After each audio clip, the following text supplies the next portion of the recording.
hindi ako masusundo ni Julie today, may workshop. Kaya maaraw, so siguro maganda try ko maglakad hanggang bahay. Okay, so yan.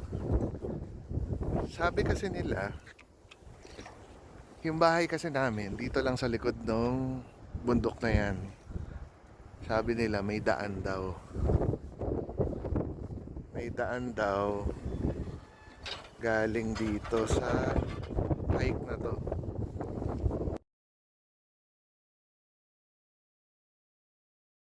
So ayun yung sign. Pedestrian access to blah blah blah blah and to Canay Street. So yun, dun yung street namin. Sa lakas ng hangin, nagiba na yung street sign. So yan yung aakyatin ko. Tara, let's go. So yan yung tabi ng work. May golf course, tapos yan yung airport. So usually, umiikot kami all the way around doon para makauwi sa bahay. So normally mga 4 kilometers lang from the house. Kaso dahil umiikot kami around the airport, maabot na mga 8 kilometers. Okay, subukan natin. So, nasa gitna kami ng dagat and we are near the coast. Kaya ayan o, meron kaming tsunami safe location. So if ever there's a tsunami, people will come here sa safe zone na to. So that's where I work. Ayan yung Violia. Ayan. Diyan yung Violia.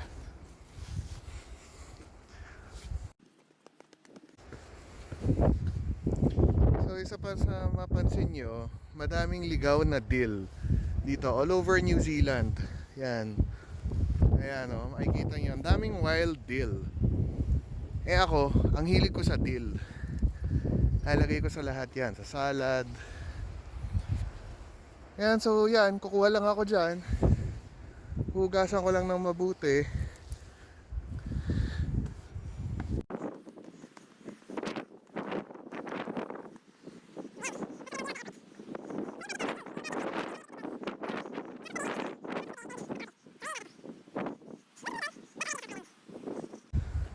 Yan, mas magandang view of the airport. So yung project namin, yun yung project site. Kita nyo, daming heavy equipment doon. So half of the day I spend there, half of the day I spend at the office. So ayun na yung dagat to. Doon sa dulo doon, that's already the South Island.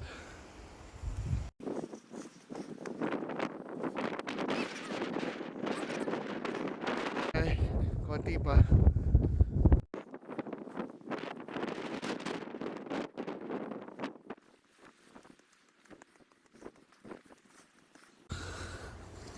Ayan. Tutukan eh. Okay, doon tayo sa Tukanay. Oh, there's even a bench here. Oh, pahinga muna tayo. Wow.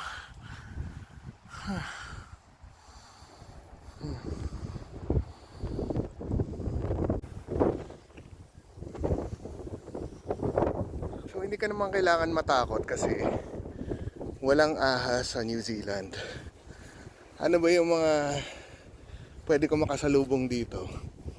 Rabbits, hedgehog, o mga ganun lang. Paano maahas? Oop! Anong halaman yan? Hindi.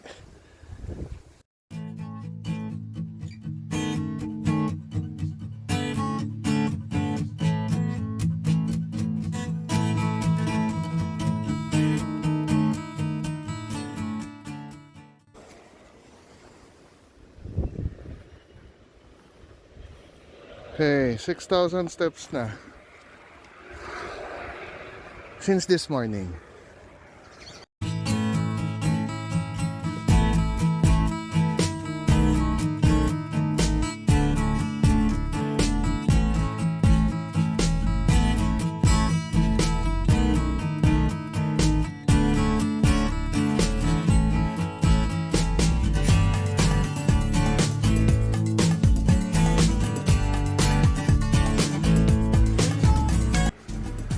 Nakakatakot dito pag gabi. Pang maaraw lang siya.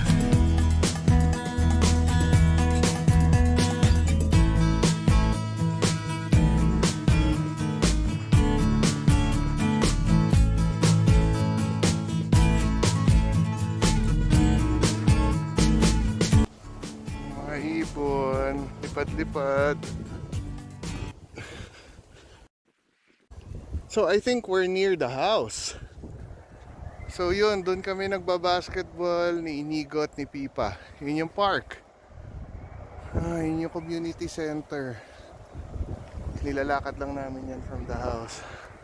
So I think we're near.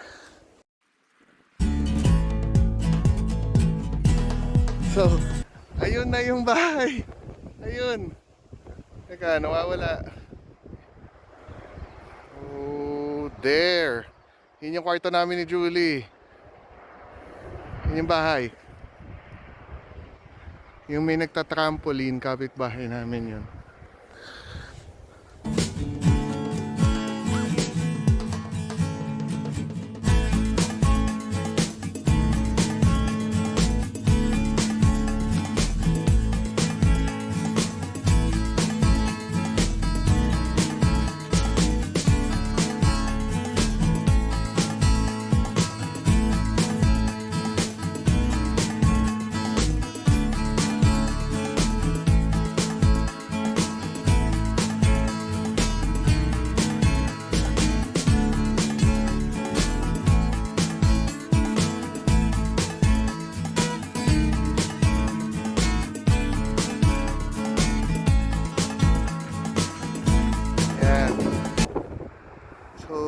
Ito yung community namin. Tawag dyan Strathmore Park. So half of Strathmore Park parang government housing. So makikita niyo yung mga bahay dito on this side. Mga government housing yan. Maganda pa rin yung mga bahay dito ng paggobyerno. Tapos dito sa side na to, dito na yung mga private houses. Okay, let's continue walking. Malapit na tayo.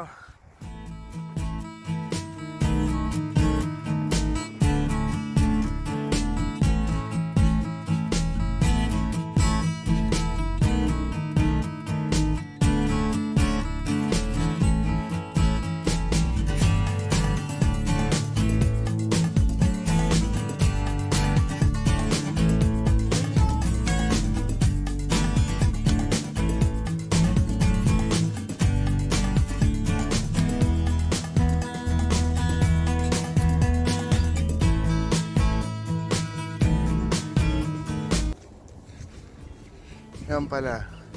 So, most of the houses here may mga trampoline. Yung mga bata, mahilig sila mag-trampoline. Ito yung bahay ni Iron Man.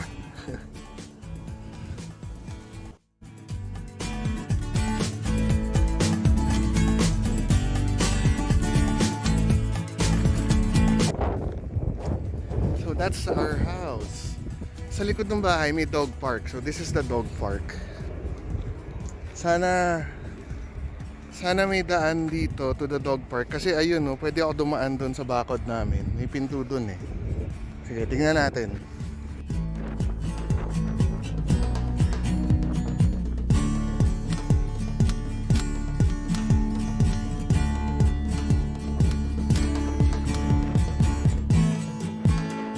Two options. Main Street or sa likod ng bahay. Let's try the back. Ito yung dog park ko.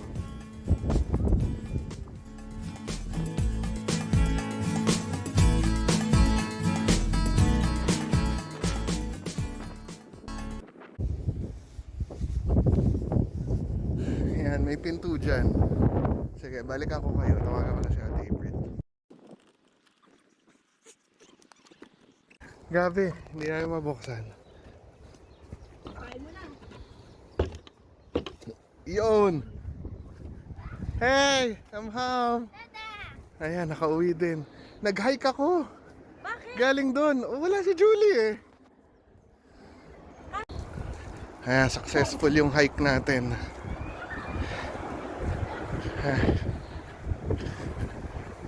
So yun, may daan pala. There's a New World thing. Yeah. Diba? So yun, may daan pala. Galing doon sa likod. So pag di ako masundo, doon na lang ako dadaan.